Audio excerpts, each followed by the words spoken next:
ओम नमो भगवते श्री अरविंदाय। ओम आनंदमयी चैतन्यमयी सत्यमयी परमे। आज 2025 मसीहार जानुआरी मास 1 तारिख बुधवार नूआ वर्ष रे मु समस्त को मोर शुभेच्छा जनाऊँगी। माँ श्री अरविंद को समस्त दीर्घ निरामय जीवन पाई प्रार्थना जनाऊँगी। आमे श्री अरविंद विरचित दिव्य जीवन ग्रंथर ज्ञान तादात्म्यर और भेदर शीर्षक विषय संपर्क आलोचना करुथिले। एही अध्याय रे श्री अरविंद भेद ज्ञान रु तादात्मिकता आड़कू जीवा पाई मार्गदर्शन करिसेंती। भेद ज्ञान हेउछि सृष्टिर वैचित्र्य। ताकू भित्ति करी जीवाकू हब अभेद ज्ञान आड़कू तादात्म्य ज्ञान आड़कू। ताहाले जीवनर अपूर्णता पूर्ण हब। केवल पारस्परिकता यथेष्ट नुहे, केवल सहानुभूतिशीलता यथेष्ट नुहे, केवल संवेदनशीलता यथेष्ट नुहे। आत्मा सहित आत्मार मिलन समन्वय एकांत आवश्यक।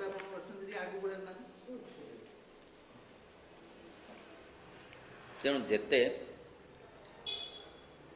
आमर पारस्परिकता आसू, म्यूचुअल अंडरस्टैंडिंग आसू, जेते आम भितरे सिंपाथेटिक एटीट्यूड आसू, सेथिरे आत्मा आत्मा सहित सम्मिलित हेबार कौनसी अनुभूति न थाए। से केवल मानसिकता बा प्राणिकता मात्र एक पारस्परिकता अवश्य रही थाए। विभिन्न दृष्टि गुणर साम्य थिले पारस्परिकता आसिब, सांप्रदायिकतार साम्य थिले पारस्परिकता आसिब, गोटे अंचल होइथिले, गोटे भाषार होइथिले, गोटे संस्कृतिर होइथिले, एपरि गोटे देशर भी होइथिले पारस्परिकता आसिब, किंतु ताहा यथेष्ट नुहे। तथापि से पर्यंत संपूर्ण भावे पृथक होई जिबा घटी न थाए। अपर को आपणा ठारू एका बेले को अलगा करी देखिबा अथवा परिपूर्ण अविद्या एपर्यंत आसी न थाए। तथापि ता भितर अविद्या आहुरी परिपूर्ण, अविद्यार भी परिपूर्णता है नाही, आहुरी अविद्या परिपूर्ण होबाको बाकी अछि। श्री अरविंद कहिले जे रूपांतर अर्थ केवल ए गुणर बा भावर परिवर्तन हो गले रूपांतर हबनी। रूपांतर हब अवचेतन स्तर पर्यंत अतिमानस शक्ति जाई सेई स्तररू सबू रूपांतरित करी करी आनिब। फलरे खाली डाल गुड़ाक छिंडेई देले लोभ क्रोध ईर्षा हिंसा असूया द्वंद्व एगुड़ाक बाद करदेले अभ्यास करी यथेष्ट हबनी। तार मूल गुड़ाक ताड़ीबाकू पड़िबो। जोठू से कथा गुड़ाक आसुची जदिबा सेगुड़िक बाहर आसंती तथापि गोटे ट्रांजिस्टर भितर थाए जे तांको भिड़ी आने।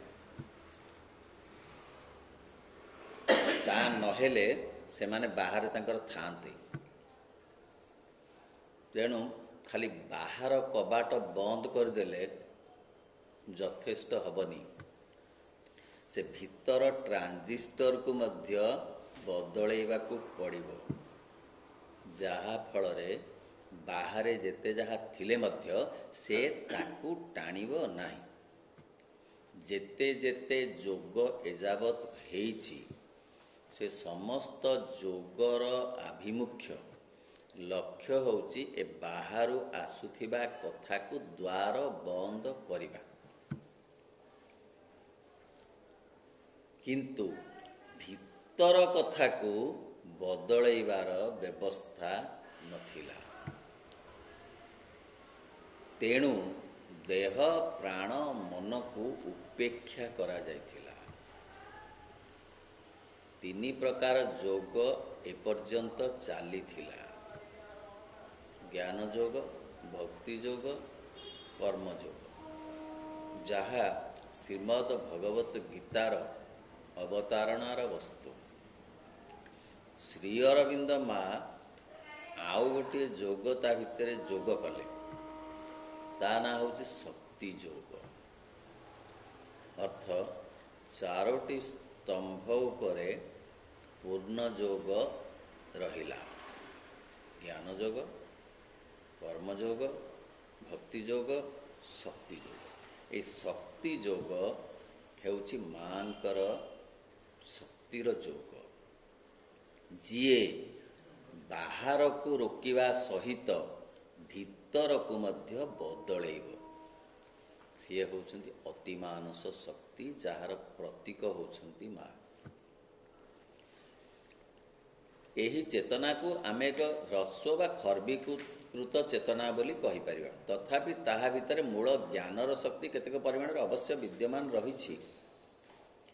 ଏହି ପାରସ୍ପରିକତା ମଧ୍ୟ, ସହାନୁଭୂତିଶୀଳତା ମଧ୍ୟ ଦରକାର, କାରଣ ସେଇଠୁ ଆରମ୍ଭ ହେବ। ନୈତିକତା ବି ଦରକାର, ସାମାଜିକତା ବି ଦରକାର।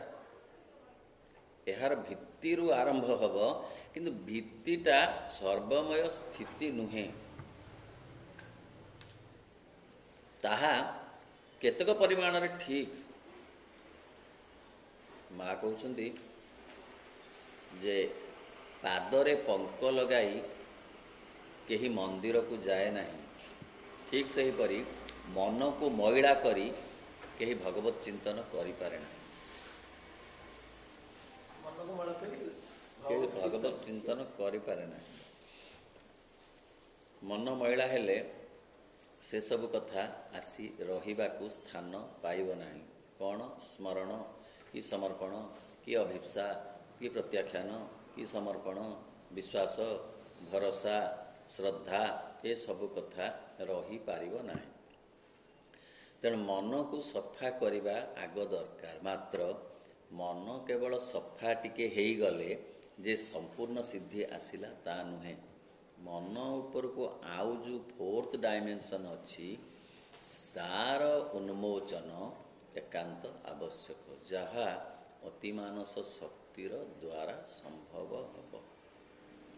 ଯେଉଁଥିପାଇଁ କି ଶ୍ରୀ ଅରବିନ୍ଦ କହୁଛନ୍ତି ଯେ ଏଇ ଯେତେ ଯୋଗ ଥିଲା ସେତିକି ଯଥେଷ୍ଟ ନୁହେଁ ବୋଲି ତ ମୋତେ ଏତେ କଷ୍ଟ କଠୋର ସାଧନା କରିବାକୁ ପଡ଼ିଲା।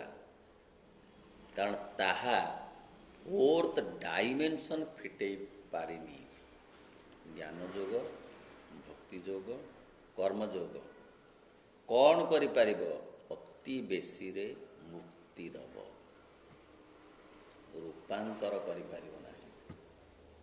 ରୂପାନ୍ତର କରିବାକୁ ହେଲେ ତା ସହିତ ମାଙ୍କ ଶକ୍ତି ମିଶିବା ଦରକାର, ମାତୃଚେତନାର ସମନ୍ୱୟ ହେବା ଦରକାର। ଅବଶ୍ୟ ଏକଥା ଠିକ୍ ଯେ ସେହି ଜ୍ଞାନ ଆପଣାର ମୂଳ ସ୍ୱରୂପଟିରେ ଯେପରି ପୂର୍ଣ୍ଣ ହୋଇ ରହିଥିଲା, ଖଣ୍ଡତା ହେତୁ ସେହି ପୂର୍ଣ୍ଣତାକୁ ହରାଇ ତାହା ଅନେକାଂଶରେ କ୍ଷୀଣ ଶକ୍ତି ହୋଇ ପଡ଼ିଛି।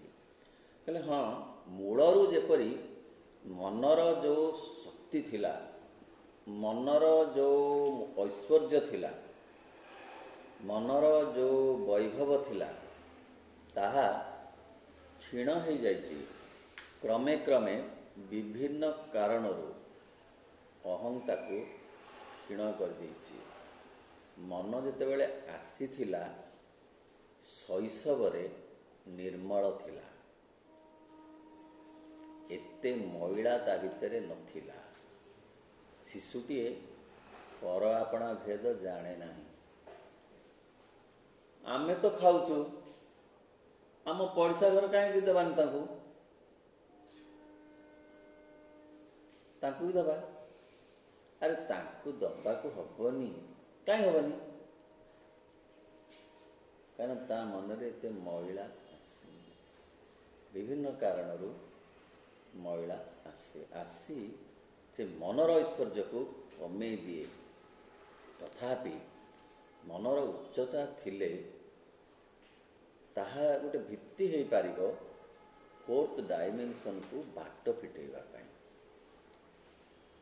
ତେଣୁ ତାହା भेद मध्य क्रिया करी केवल एक घनिष्ठतार बोध जाग्रत कराउछि। भेद अच्छी कि गोटे घनिष्ठता अच्छी, बंधुतार घनिष्ठता, परस्पर भितर गोटे आंतरिकतार घनिष्ठता विभिन्न कारण, मात्र एकत्व बोध को फुटाई पारु नहीं। सेही क्षेत्र में विषय को नहीं चेतनार अंतर्भुक्त करिवार शक्ति वर्तमान रही एवं आवेष्टन द्वारा वस्तु चेतना और वस्तु ज्ञान लाभ करिवार शक्ति मध्य रही। ता द्वारा वस्तु ज्ञान हम, ता द्वारा वस्तु चेतना कथा हम, यही सब कथा हम। मनर उच्चता द्वारा वस्तु सहित एकात्मबोध आसीपे, वस्तु मनुष्यर जहाँ वस्तु चेतना से सब संभव हो पारे, मात्र विश्व चेतना आसबनी। मात्र वर्तमान जहाँ केवल बाहर वस्तु हो रही केवल ताहाकु ही अंतर्भुक्त करा जाउछि। से बाहर कथा ही रहिबो। अर्थ आमे कहूछु जे तमगुणी लोक माने दुष्ट प्रकृतिर, रजगुणी लोक माने विलास प्रिय, देखे हबार गुण पाखे अधिक, आडंबर प्रिय। आउ सत्व गुणर लोक माने शांत निर्मल चित्त, आमे कहू दयाशील, क्षमाशील, स्नेही, यहीपरि भाव में आमे ताकू भगवत विश्वासी यहीपरि भाव में कहू। मात्र एतिकी यथेष्ट नुहे। जड़े केवल भगवत विश्वासी हो गले, स्नेही हो गले, दयाशील हो गले, क्षमाशील हो गले, तार पूर्णता आसला बोली कुहाजिब नाही। आहुरी अच्छी आगकू जीवाकू, अर्थ त्रिगुणातीत हबाकू। गीता निबंधमाला यही मार्गदर्शन करा जायछि। श्रीकृष्ण अर्जुन को कहउछंती, हे अर्जुन, तुमे मते पाइबाकू हेले तुमको त्रिगुणातीत हबाकू पड़िबो। एपरिकी सत्व गुण को मध्य अतिक्रम करने पड़ो, कारण सत्व गुण रे मध्य टिके ना टिके अहं भाव थाए।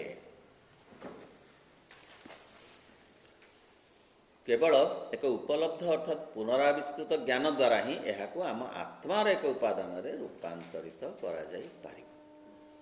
आत्मा को आविष्कार न कला पर्यंत बा आत्मा एठी चैत्य सत्ता अर्थ जदि आमे बुझिबा, ताले तार आविष्कार न कला पर्यंत ये पूर्ण जोग हो पारिबनी। यह आम आत्मार एक उपादान रे रूपांतरित करा जाई पारिबो। विषयटीर क्षेत्रटीर चेतना को अधिष्ठित करि पारिले जाई यह संभव हब। जो विषय व वस्तु सहित चेतना को मिसेई पड़े, मैटर और स्पिरिट जितेबाला एकीभूत हेबे, ता भितर जितेबाला अनुभव करहब, ब्रह्म चेतना को अनुभव करहब वस्तु भितर, से अनुभवटी आसीब ए चैत्य सत्तार आविष्कार हेले।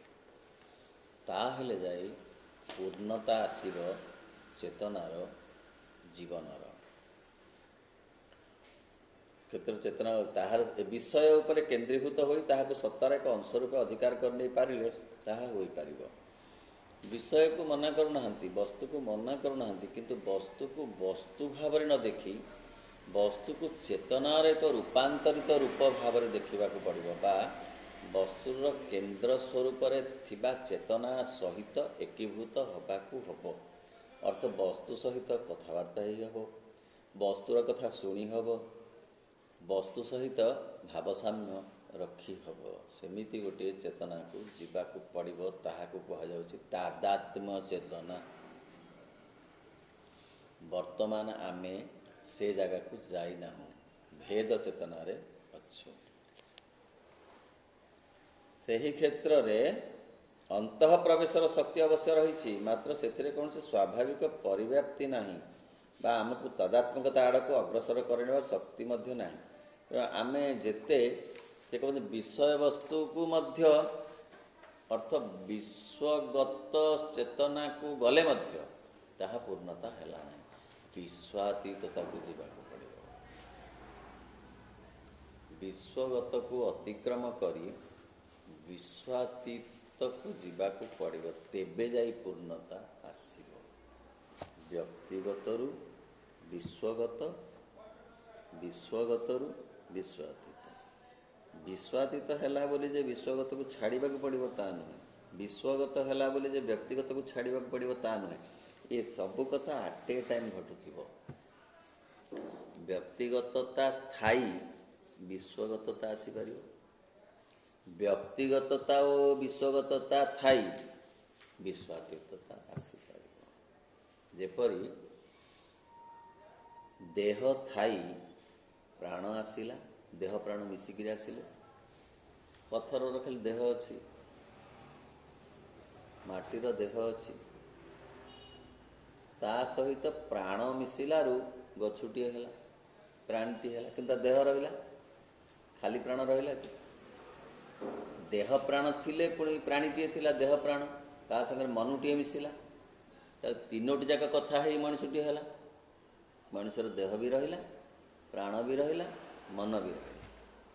ସେହିପରି ବ୍ୟକ୍ତିଗତତା, ବିଶ୍ୱଗତତା, ବିଶ୍ୱାତୀତତା ଇଏ ଏକ ସମୟରେ ରହିପାରିବ।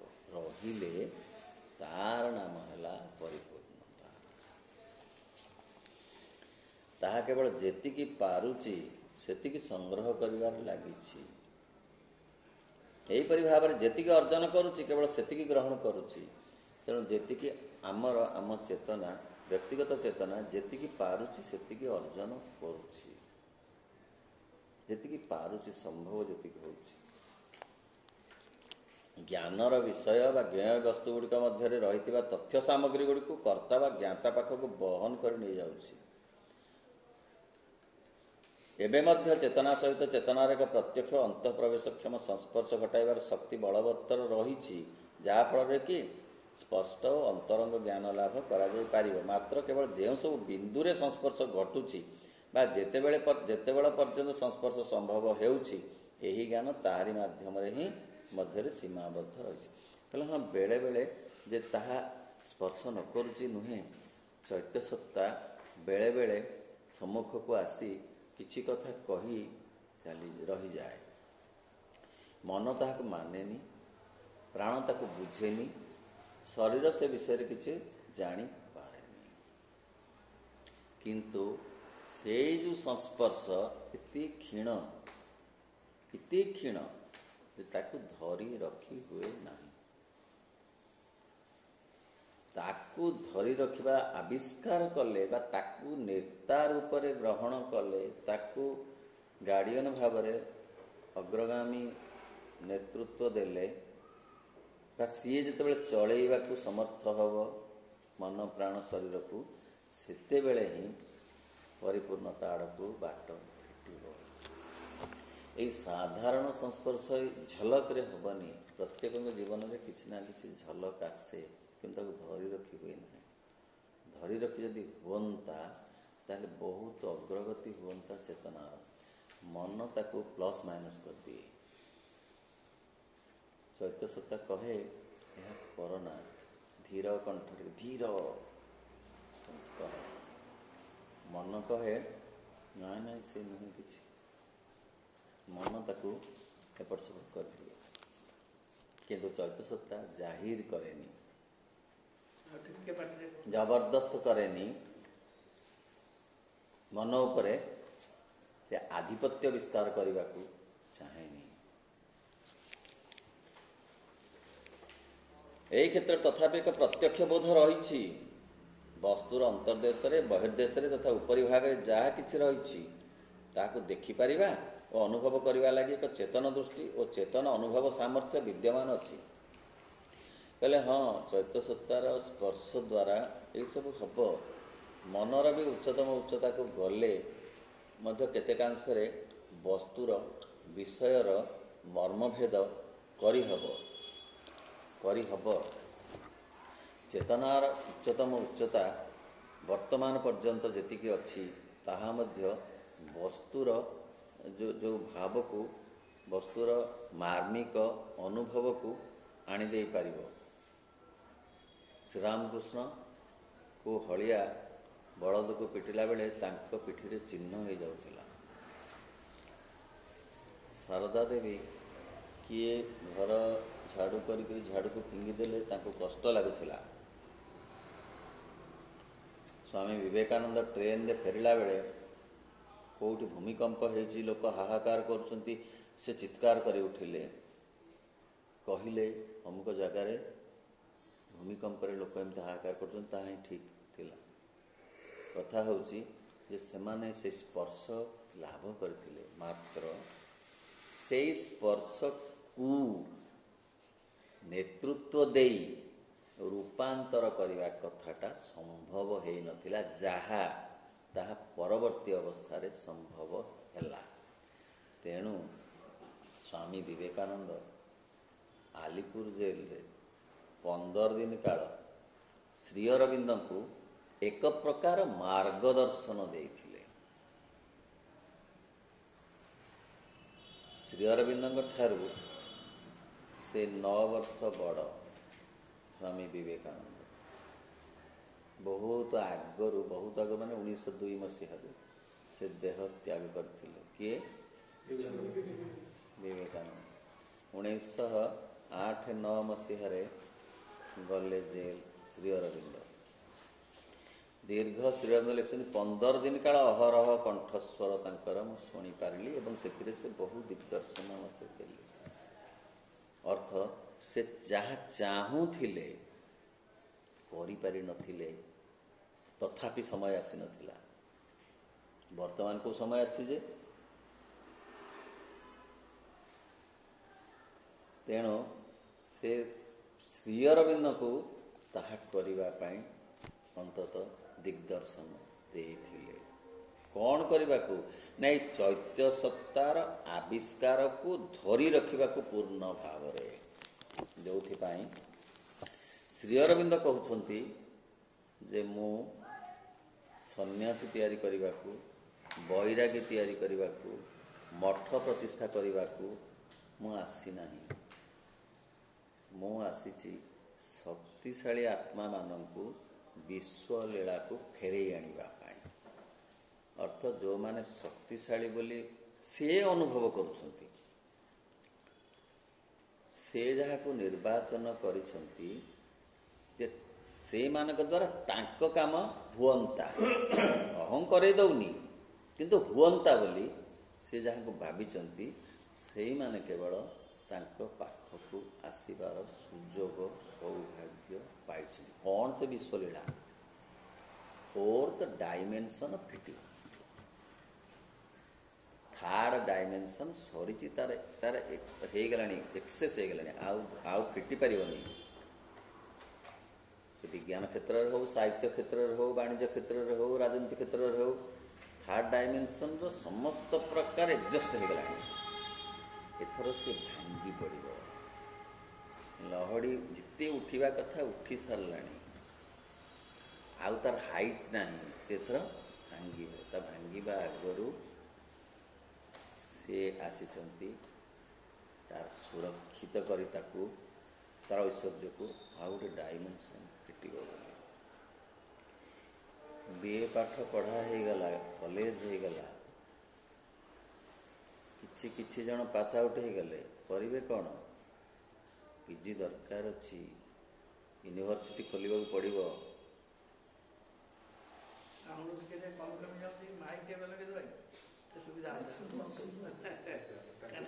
ତେଣୁ ଆଜି କ'ଣ 4ଟା ଜାଗାରେ ଭାଷଣ ହେଲାଣି?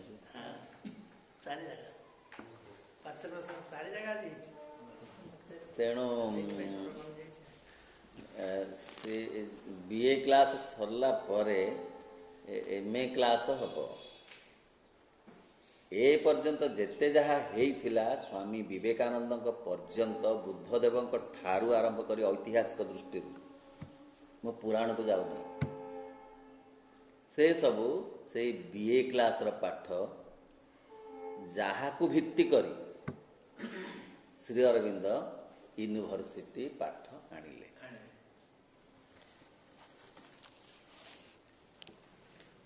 ଏହି ଜ୍ଞାନ ତାହାରି ମଧ୍ୟରେ ସୀମା। ଏହି କ୍ଷେତ୍ରରେ ତଥାପି ଏକ ପ୍ରତ୍ୟକ୍ଷ ବୋଧ ରହିଛି। ବସ୍ତୁର ଅନ୍ତର୍ଦେଶରେ ବହିର୍ଦେଶରେ ତଥା ଉପରି ଭାଗରେ ଯାହା କିଛି ରହିଛି ତାହାକୁ ଦେଖିପାରିବା ଓ ଅନୁଭବ କରିପାରିବା ଲାଗି ଏକ ଚେତନ ଦୃଷ୍ଟି ଓ ଚେତନ ଅନୁଭବ ସାମର୍ଥ୍ୟ ବିଦ୍ୟମାନ ଅଛି। ହବ ସମ୍ଭବ। ଏବେ ମଧ୍ୟ ସାଧୁ ସନ୍ନ୍ୟାସୀ ଅଛନ୍ତି ଯେଉଁମାନେ ତାଙ୍କ ଆଶ୍ରମରେ କହିଦେଇ ପାରୁଛନ୍ତି ଆଜି ଏତିକି ଲୋକ ଆସୁଛନ୍ତି ତାଙ୍କ ପାଇଁ ରୋଷେଇ କରାଯାଉ। ଯିଏ ଲେଖିଥିଲେ ବ୍ରହ୍ମାଣ୍ଡ ମାଳ ମାଳ ହୋଇ ତୋ ଲୋମ କୂପେ ବିରାଜଇ, ସିଏ କ'ଣ ଦେଖିନଥିଲେ ଅନ୍ତର୍ଦୃଷ୍ଟିରେ? ଅନ୍ତରୀକ୍ଷକୁ ଦେଖିନଥିଲେ? ସ୍ଥୂଳ ଦୃଷ୍ଟିରେ ନହେଲେ ମଧ୍ୟ ଯେଉଁ ଦୃଷ୍ଟିରେ ଦେଖିଥିଲେ ସେହି ଦୃଷ୍ଟି ତ ସଚେତନତାର ଉଚ୍ଚତର ଦୃଷ୍ଟି, ମାତ୍ର ରୂପାନ୍ତରିତ ଦୃଷ୍ଟି ନୁହେଁ। ଉଚ୍ଚତା ଚେତନା ଅଛି ସେଇଠି। ଯିଏ ତାଙ୍କୁ କହିଦେଉଥିଲା ଯେ ଏଇଠି ଏ କଥା ଘଟିବାକୁ ଯାଉଛି, ମାଳିକାରେ ବି ଯାହା କିଛି ଲେଖା ହେଇଛି, ଆଜିକାଲି କେତେ କ'ଣ ଅଲଗା କଥା ସେଥିରେ ହେଲାଣି, କିନ୍ତୁ ମୂଳ ତତ୍ତ୍ୱ ଭାବରେ କିଛି କିଛି କଥା ମାଳିକାରେ ମାର୍ଗଦର୍ଶନ ଭାବରେ ଲେଖାଯାଇଛି। ଏପରିକି ଭାଗବତର ଶେଷ ସ୍କନ୍ଧରେ କଳିଯୁଗରେ କ'ଣ କ'ଣ ଘଟିବ ତାହାର ଗୋଟେ ସ୍ପଷ୍ଟ ଚିତ୍ର ଦିଆଯାଇଛି। ଯାହା ଆଜି ଘଟୁଛି ତାହା 600 ବର୍ଷ ତଳେ ଲେଖା ହେଇଛି। ଜମାରୁ କେହି 50 ବର୍ଷ ତଳେ ଲେଖି ଯୋଡ଼ି ନାହିଁ। ତାହେଲେ ସେମାନେ କେମିତି ଦେଖିପାରୁଥିଲେ? ଖାଲି ଭାରତରେ ନାହିଁ, ପାଶ୍ଚାତ୍ୟର ଅନେକ ଲୋକ, ନୋଷ୍ଟ୍ରାଡାମସ୍, ସେ ବହୁତ କଥା ଦେଖିପାରୁଥିଲେ। ଶ୍ରୀମତୀ ବୋରିସ୍କା ପାଶ୍ଚାତ୍ୟର ବହୁତ କଥା ଦେଖିପାରୁଥିଲେ, ଦୂରଦୃଷ୍ଟିରେ ବହୁତ କଥା ଦେଖିପାରୁଥିଲେ। ଚେତନାର ଉଚ୍ଚତମ ଉଚ୍ଚତା, କିନ୍ତୁ ଚୈତ୍ୟ ସତ୍ତାକୁ ନେତା କରିକିରି ନୁହେଁ, ରୂପାନ୍ତରିତ ଦୃଷ୍ଟିରୁ ନୁହେଁ, କିନ୍ତୁ ସଚେତନତା ଦୃଷ୍ଟି ତାହା ସମ୍ଭବ। ସତ୍ତା ଓ ଚେତନା ମଧ୍ୟରେ ଯାବତୀୟ ପ୍ରକାରର କେତେ ଭାବନା, ଅନୁଭୂତି ଓ ଶକ୍ତିର ତରଙ୍ଗମାଳାର ଅନ୍ତଃପ୍ରବେଶ ବିନିମୟ ଲାଗି ରହିଛି। ଏସବୁ ହେଉଛି, ଆମେ ଜାଣିପାରୁନୁ। ଏମିତି ବେଳେବେଳେ ହୁଏ ଯାହାକୁ ଆମେ କହୁ ଟେଲିପାଥି ବୋଲି, ଅତି ସାଧାରଣ ଜୀବନରେ। ଏଇ ସାଧାରଣ ଜୀବନରେ ମୁଁ ଭାବୁ ଭାବୁ ଜଣେ ଫୋନ କଲେ, ହୁଏ ନା ନାହିଁ? ଜଣଙ୍କ କଥା ଭାବୁ ଭାବୁ ସେଠୁ ଫୋନ ଆସିବ। ଭାବନାର ତରଙ୍ଗ ଯାଇପାରେ, ଶବ୍ଦ ତରଙ୍ଗ ଯଦି ଯାଇପାରେ, ଚିତ୍ର ତରଙ୍ଗ ଯଦି ଯାଇପାରେ, ତାହେଲେ ଥଟ୍ ୱେଭ୍ସ କାହିଁ ଯିବନି? ସେତିକି ସଦିଚ୍ଛା, ସେତିକି ଆନ୍ତରିକତା, ସେତିକି ଗଭୀରତା ଥିଲେ ସିଆଡ଼ୁ ରେସ୍ପନ୍ସ ଆସିବ। ସେତିକି ନୁହେଁ, ଜଣେ କିଛି କଥା ନ କହିଲେ ମଧ୍ୟ ଆଉ ଜଣଙ୍କର ମନୋଭାବ ବୁଝି ହେବ। ସବୁ କଥା ପ୍ରକାଶ କରିବା ଦରକାର ପଡ଼ିବନି। ଆଖି ବି କଥା କହିବ, ମୁହଁ ବି କଥା କହିବ।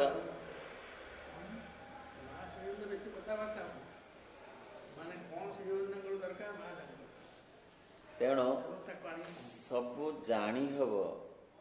ଆମେ ସେ ଜାଣିବାର ଶକ୍ତିର ଅଧିକାରୀ ହବାର ଯୋଗ୍ୟତା ଥିଲେ ହିଁ ହେଇପାରୁନୁ। କାରଣ ଆମେ ଏତେ ବିବ୍ରତ, ଏତେ ବ୍ୟସ୍ତ, ଏତେ ବେଶୀ କେମିତି ଯେ ଆମେ ଆମ ଭିତରେ ସେଟା ଛାଇଟା ପଡ଼ିପାରୁନି। ଆମ ପାଣି ସବୁବେଳେ ଚହଲା। ଜଣଙ୍କର ମୁହଁ ଦେଖି ଆମେ ବୁଝିପାରୁନୁ ସେ କ'ଣ କହିବାକୁ ଚାହୁଁଛି। ଆମେ ଭାବୁଛୁ କଥା କହୁନି ମାନେ ସେ ରାଗିଛି। ହଁ, ଆମେ ଏ କଥା ଭାବୁଛୁ, କାହିଁକିନା ଆମର ସେ ସାମର୍ଥ୍ୟ ଆସିନାହିଁ ଜାଣିବାକୁ। କାହିଁକିନା ଆଖି ଯେତେ କଥା କହେ, ପାଟି ସେତେ କଥା କହେନି। ଆଉ ଆଖିର କଥାଟା ପାଟି କଥାଠୁ ବେଶୀ ବାସ୍ତବ। କାହିଁକିନା ଆଖିରେ ଛଳନା ନାହିଁ, ପାଟିରେ ଛଳନା ଅଛି। ମୁଁ ଦେଖିକିରି ଆଜି କୃତ୍ୟ ହେଲି, ମୋର ଆଜି ମାନେ କି ଅପୂର୍ବ ସୌଭାଗ୍ୟ। କିନ୍ତୁ ଆଖି ଏମିତି କହିପାରିବନି। ଆଖିର ଚାହାଣୀ ବୁଝେଇଦବ ତା ମନର ଅବସ୍ଥା ଯେଉଁ ଅଭିବ୍ୟକ୍ତି ଭିତରର ବୁଝେଇଦେବ। ତେଣୁ ବିନିମୟ ଲାଗିଛି, ଭାବନାର ବିନିମୟ ଅଛି, ଅନୁଭୂତିର ବି ବିନିମୟ ଅଛି। ଶକ୍ତିର ତରଙ୍ଗମାଳା, କି ଶକ୍ତି? ଭାବନା ଶକ୍ତି, କଳ୍ପନା ଶକ୍ତିର ବି ତରଙ୍ଗମାଳା ଅଛି। ୱେଭ୍ସ, ଏତେ ୱେଭ୍ସ ପାୱାରଫୁଲ୍ ଯେ ସେଦିନ ମା କହୁଥିଲେ ଯେ ତାଙ୍କର ବର୍ଡର ଫୋର୍ସର ଯେ ଅଧିନାୟକ, ତାଙ୍କ ପାଖରେ ଯିଏ ସୈନିକ ଅଛନ୍ତି, ସେ କହିଲେ ମା ଏମିତି ଆମର କାହାର ରିଲେଟିଭ୍ ଦେହ ଖରାପ, ମୁଁ ଟିକେ ଯିବି। ହେଲେ ଏଇଠି ରହି ତମେ ଶୁଭେଚ୍ଛାର ତରଙ୍ଗ ପଠାଅ, ସେ ବେଶୀ କାମ କରିବ। ସେଇଠି ଯାଇକରି ସେବା କରିବା ଅପେକ୍ଷା, ତାମାନେ ଶୁଭେଚ୍ଛାର ବି ତରଙ୍ଗ ଅଛି। ଶୁଭେଚ୍ଛା ଏକ ଶକ୍ତି।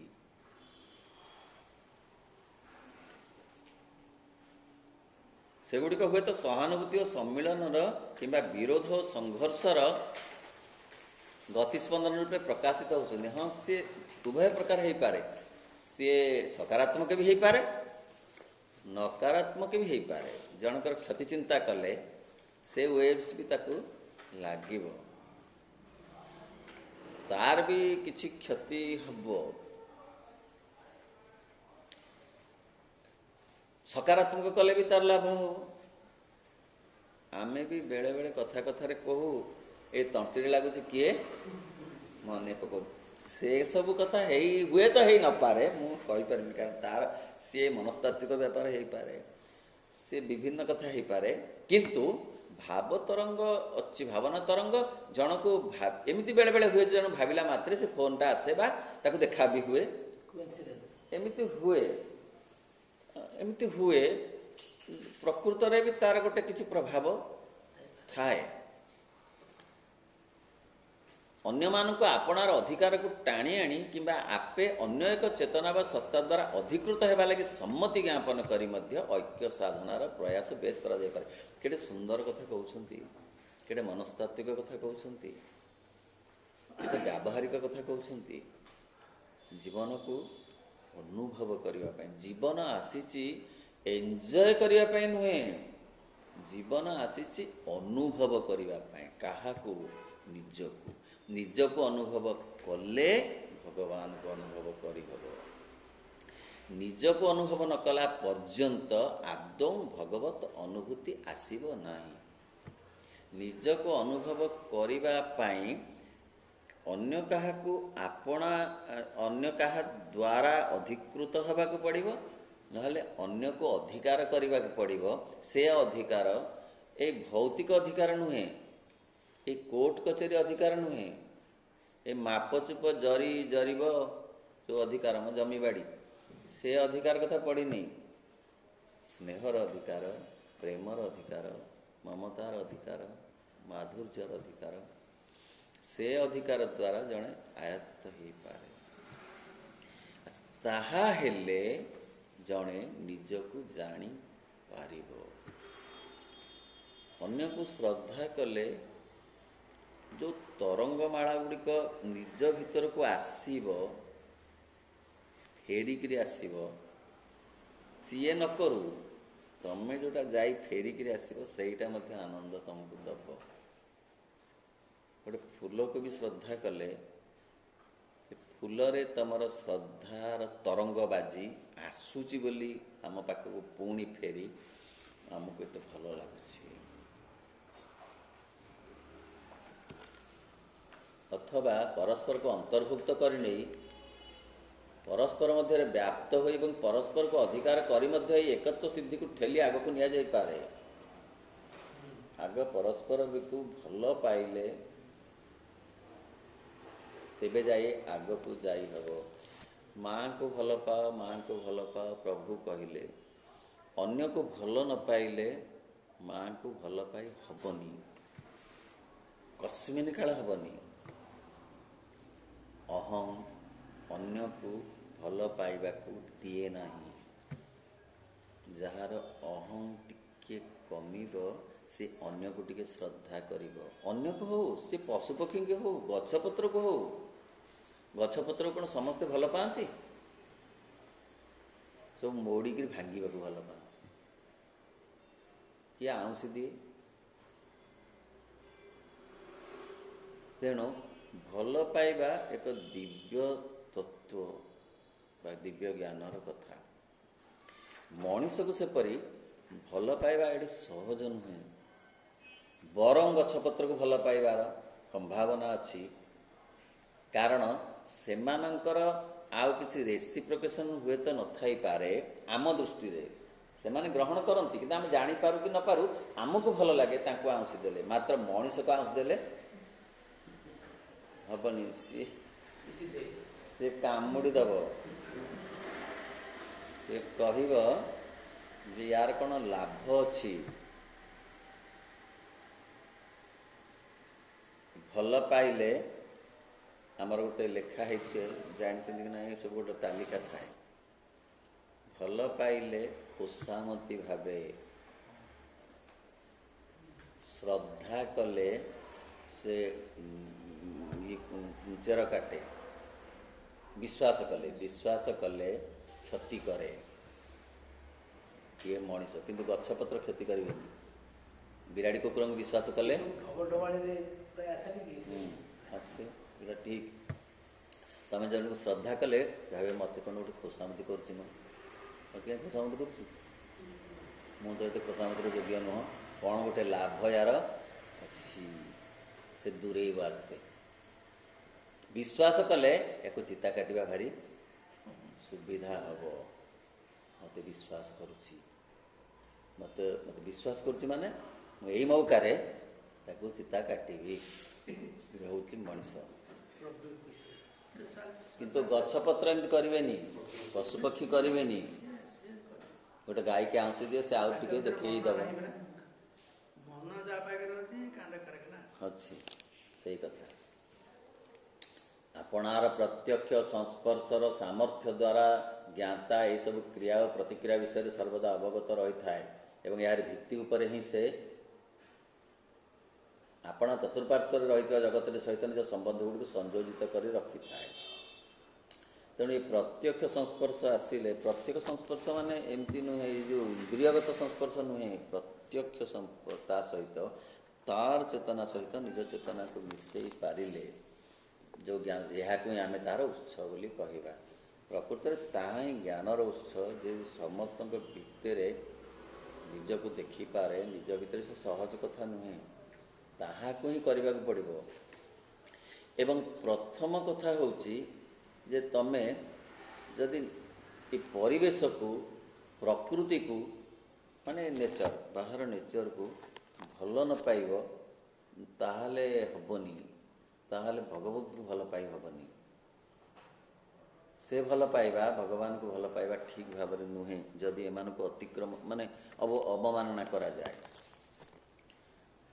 ଆଉ ଗୋଟେ ତତ୍ଵ ଅଛି, ଯେଉଁ ତତ୍ଵ କି ସହଜରେ ବୁଝି ହେବନି। ନିଜକୁ ଭଲ ନ ପାଇଲେ କେହି ଅନ୍ୟକୁ ଭଲ ପାଏ ନାହିଁ। ଏହା ଅହଙ୍କାର ନୁହେଁ, ଏଇଟା ଆଉ ଗୋଟେ କଥା। ହଁ, ନିଜର ଚେତନାକୁ, ନିଜକୁ ଯେତିକି ମୁଁ ଯେତିକି ସେତିକି, ତାହେଲେ ମୁଁ ଆଉ ଜଣକୁ ବୁଝିପାରିବି। ଏଇଥିପାଇଁ ଯେ ମୋତେ ଯଦି ଦେହର ଯନ୍ତ୍ରଣା ଏପରି ହୁଏ ବା ହେଇପାରେ, ତାହେଲେ ତା ଦେହର ଯନ୍ତ୍ରଣା ବି ସେହିପରି ହେଉଥିବ ବା ହେଇପାରୁଥିବ। ମୋର ଯଦି ମନରେ ଏପରି ଯନ୍ତ୍ରଣା ହେଉଛି, ବାଧା ହେଉଛି, ତାହେଲେ ଅନ୍ୟ ଜଣଙ୍କର ମନରେ ବି ସେମିତି ବାଧା ହେଉଥିବ। ଏଇ ଯେଉଁ କଥା, ଏଇ କଥା ହେଉଛି ନିଜକୁ ନ ମାପିଲେ। ଗୋଟେ ବାଡ଼ି କୋଉଠୁ ଆଣିବ? ମୁଁ ଆର ବାଗ କହୁନି, ଅହଂ ବାଟ କହୁନି। ଅହଂ ବାଗ ତ ସବୁ କ୍ୟାନସେଲ କରିଦେବ। ମୁଁ ବଡ଼, ମୁଁ ଜାଣିଛି, ସେ ଛାଡ଼ନ୍ତୁ। ମୋ କଥା ବୁଝି ହେଉଛି? କୋଉଠି ବାଡ଼ି ମିଳିବ? ଏ ଯେଉଁ ମିଟର କୋଉଠି ମିଳିବ? ଯେ ମାପିବ କୋଉଠି? ନିଜକୁ ବାଡ଼ି କଲେ, ବାଡ଼ି ମାନେ ବୁଝୁଛନ୍ତି ନା, ବଗିଚା ନୁହଁ, ସ୍କେଲ କଲେ ଅନ୍ୟକୁ ମାପି ହେବ। ଆଉ ଅନ୍ୟକୁ ନ ମାପିଲା ପର୍ଯ୍ୟନ୍ତ ଭଗବାନଙ୍କ ଆଡ଼ିକି ଜମା ଯାଇ ହେବ। ଏହାକୁ ହିଁ ଆମେ କହୁ, ଏଇ ଜ୍ଞାନ ଆମର ଅନ୍ତଃସତ୍ତା ପାଖରେ ଅତ୍ୟନ୍ତ ସ୍ୱାଭାବିକ। ମାତ୍ର ଆମର ବହିସ୍ତରୀୟ ପ୍ରକୃତି ପାଖରେ ସମ୍ପୂର୍ଣ୍ଣ ଅପରିଚିତ ହୋଇ ରହିଥାଏ, ଅଥବା ଅତି ଅପୂର୍ଣ୍ଣ ଭାବରେ ପରିଚିତ। ସେ ଯଦି ପରିଚିତ, ସେ କିଛି ପରିଚୟ ନୁହେଁ, अपूर्ण भाव में परिचित हो रही है। ओम नमो भगवते श्री अरविंद। ओम आनंदमयी चैतन्यमयी सत्यमयी परम